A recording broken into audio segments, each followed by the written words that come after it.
कड़ाके की ठंड पड़ रही हो और आपके पास गर्म कंबल या रजाई नहीं हो तो इसका क्या महत्व है, इस पर आज मैं आपसे एक छोटी सी कहानी शेयर करने जा रहा हूँ। इसे ज़्यादा से ज़्यादा शेयर करें, लाइक करें, सब्सक्राइब करें, बेल आइकॉन ज़रूर दबाएं जिससे कि हमारा वीडियो आपको सबसे पहले मिले।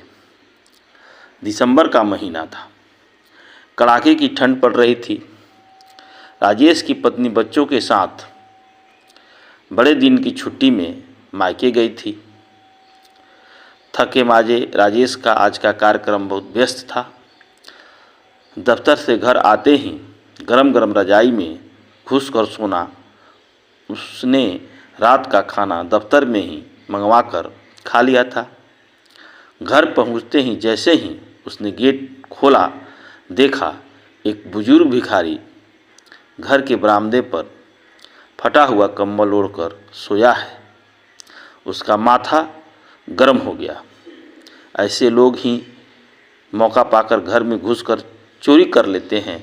उसके मन में ऐसा विचार आया।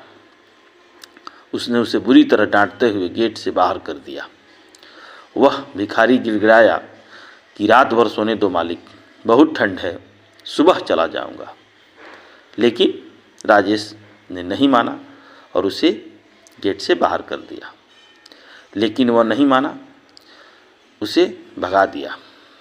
लेकिन यह क्या, इतने थके रहने के बावजूद नरम नरम बिस्तर और गरम गरम रजाई में भी राजेश को नींद नहीं आ रही थी। वह सोच रहा था कि जब यहाँ बंद कमरे में इतनी ठंड है तो बाहर कितनी ठंड होगी।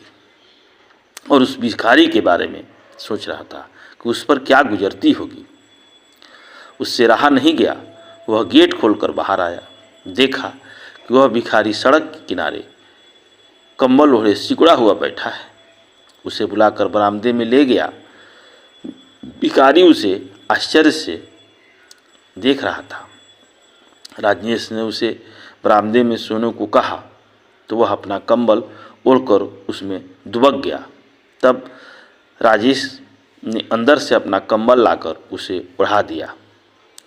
अब वह बिस्तर में गया तो तुरंत उसे मीठी नींद आ गई और उसके आगोश में चला गया। सुबह उसकी नींद खुली तो वह दौड़कर बाहर आया। देखा भिखारी जा चुका था और उसका कंबल वहीं पर छोड़ गया था।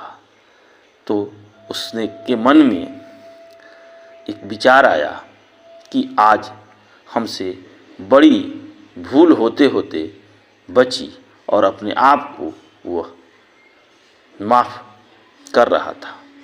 तो ठंड में, कड़ाके की ठंड में कंबल का क्या महत्व होता है, ये तो वही जानता है जिसके पास नहीं रहता है। धन्यवाद।